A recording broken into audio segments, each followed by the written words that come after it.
আমি ছাত্রলীগের কর্মী ছিলাম না, শুধু ছোটখাটো একটা নেতা। নুরুল হক নূর প্রবাসী কল্যাণ ও বৈদেশিক কর্মসংস্থান মন্ত্রণালয়ের প্রতিমন্ত্রী। তার ভগ্নিপতির নাম মান্নান দেওয়ান। গাজীপুরের কালিয়াকৈরের সূত্রাপুর ইউনিয়নের বাসিন্দা তিনি। অভিযোগ রয়েছে, শ্যালক নুরুল হকের ক্ষমতার দাপটে এলাকায় বিপুল সম্পত্তির পাহাড় গড়ে তুলেছেন মান্নান দেওয়ান। অভিযোগের সত্যতা নিশ্চিতে রবিবার সরেজমিনে মান্নানের সাথে কথা বলে গাজীপুরের বাংলা এডিশনের প্রতিনিধি মাহবুবুর রহমান। ওই যতটুকু জানতে পারি আপনি মন্ত্রী সাহেবের বনজামাই লাগেন।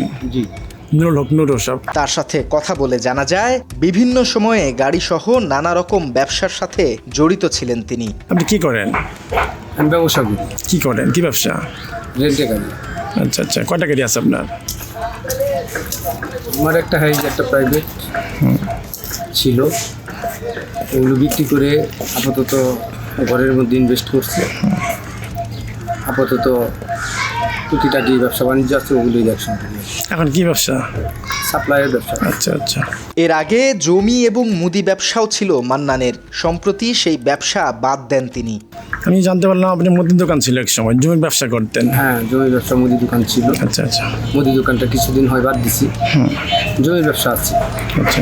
এলাকাবাসীর সাথে কথা বলে মান্নানের অর্থ সম্পদের তেমন খোঁজ না মিললেও বর্তমানে গাজীপুরে 7 তলা ভবন নির্মাণের কাজ শুরু করেছেন তিনি, যার 1 তলা সম্পন্ন হয়েছে এবং 7 তলা ফাউন্ডেশন করা হয়েছে। বাড়ি কতটুকু জায়গার উপর বাড়ি করতেছেন? আমরা 3 ভাই, এখানে আমাদের 3 ভাইয়ের 140% জমি।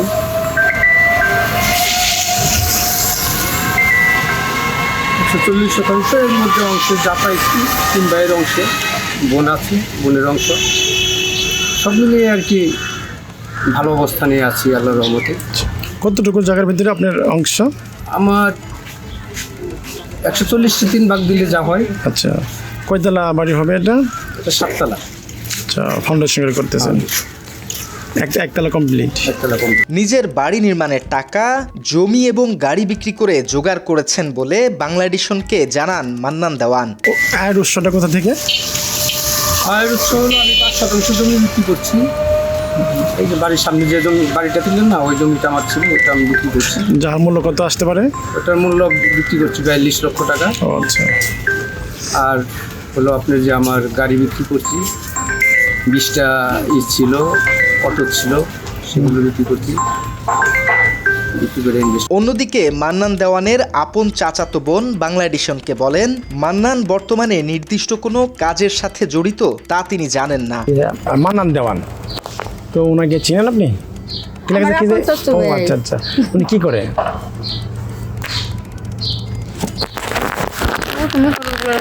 কি করি কিছু করে আমরা তো রাম কুয়া, আমরা বুঝেন ব্যবসা ব্যবসা ও তো তাই তো কই তো রাম কুয়া কিছু করে না।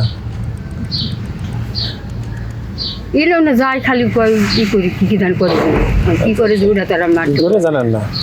ওর ভাবি মান্নান দেওয়ানের মালিকানায় কোনো জমি জমা নেই বলেও জানান তার চাচাতো বোন। বাড়ি করতে যে অনেক জমা জমি আছে, জমা জমি মনে করেন ভাই দিতে জমা জমি কিন্তু বাড়িটুকুই বাড়ি করে কেমনে? ব্যবসা বাণিজ্য করে না, টাকা পয়সা নাই, তো বাড়ি করে কেমনে? মান্নানের ভাবিও একই রকম তথ্য দেন বাংলা এডিশনকে। ইঙ্গিতে তিনি বোঝান, মান্নানের শ্যালক নুরুল হক প্রতিমন্ত্রী হওয়ায় নির্দিষ্ট কোনো কর্ম করতে হয় না তার ভগ্নিপতিকে। মান্নান দেওয়ান কি করে? মান্নান দেওয়ান আছে এখন সালাম সিরিয়া মন্ত্রী। ও যে রেডি হইছেন বাইরে যে কাছে। আচ্ছা আচ্ছা, তো কি ব্যবসা বাণিজ্যের কাজ কাম আছে মোটামুটি আর কি। পরে মান্নান দেওয়ানের সাথে কথা বলে তার নির্মাণাধীন বাড়ি দেখতে গেলে সেখানে উপস্থিত বেশ কয়েকজন অসৌজন্যমূলক আচরণ করেন বাংলা এডিশনের প্রতিনিধি মাহবুবুর রহমান জিলানির সাথে। যখন কথা হচ্ছে নিজের তথ্য ভিত্তিতে এখানে অফিস থেকে আমার পাইছি, আমার আসতে হইব। আপনি আমাকে যদি আমার সঙ্গে আচরণ মিসবিহেভ করেন সেটা করতে পারেন। এই অবস্থায় ঘটনাস্থল থেকে ফেরার সময় নুরুর ভাগনা রিফাত সহ কয়েকজন মিলে বাংলা এডিশনের প্রতিনিধিকে কয়েক ঘন্টা অবরুদ্ধ করে রাখে। এ সময় এই সাংবাদিককে নির্দয়ভাবে মারধর করে, ছিনিয়ে নেয় তার মুঠোফোন এবং নগদ টাকা। মান্নান সাহেবের বসে থাকা অবস্থায় মান্নান সাহেব, রিফাত এবং আরো 5-7 জন মিলে আমাকে লাথি মেরে চেয়ার ভেঙে ফেলে ও আমাকে ইচ্ছা মতো বেধর মারধর করে। হামলাকারীরা শুধু শারীরিকভাবে আঘাত করেই ক্ষান্ত হয়নি, মাহবুবুর রহমানের মুঠোফোনে থাকা অনিয়ম ও দুর্নীতির সব তথ্য ও ভিডিও ডিলিট করার জন্য চাপ দিতে থাকে। পরে ফোনটি ছিনিয়ে নিয়ে ভেঙে ফেলা হয়। পরবর্তী সময়েই তার ছেলে রিফাত আমার মোবাইলে ভিডিওগুলো ডিলিট করতে চাই, তো আমি দিচ্ছিলাম না অবস্থায় আমার মোবাইলটা জোরপূর্বক টান দিয়ে নিয়ে মোবাইলের মধ্যে একদম পাক মেরে ফিকে মেরে মোবাইলটা ভেঙে ফেলে, যার মূল্য স্যামসাংয়ের 75-74,000 টাকা দাম।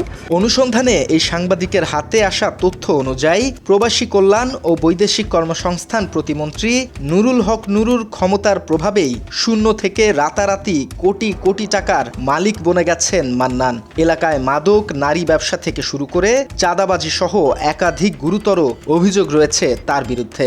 এসব তথ্য প্রমাণ নষ্ট করতেই সংঘবদ্ধ আক্রমণ চালানো হয় তার ওপর। মদ খায়, বিভিন্ন অপকর্মের সঙ্গে জড়িত, সে কোনো কাজকর্ম করে না, তার কোনো ব্যবসা বাণিজ্য কিচ্ছু নাই।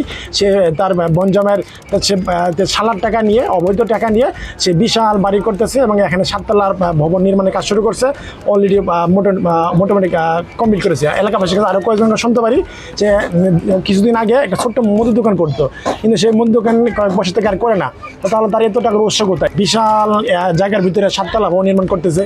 আমি এই তথ্য সংগ্রহ করে যাওয়ার কারণেই তারা আমার উপর অর্থকৃত হামলায় এবং মারধর করে, এবং আমি এখন এই অবস্থায় আমি আমার জীবন নিরাপত্তার সংকীর্ণ হয়ে দেওয়া। স্থানীয় আইন শৃঙ্খলা বাহিনীর সহায়তায় উদ্ধার করে কালিয়াকৈর উপজেলা স্বাস্থ্য কমপ্লেক্সে প্রাথমিক চিকিৎসা দেওয়া হয় এই সাংবাদিককে। এই হামলার ঘটনায় জড়িতদের বিরুদ্ধে আইনি ব্যবস্থা নিতে কালিয়াকৈর থানায় একটি লিখিত অভিযোগ দায়ের করেছেন মাহবুবুর রহমান।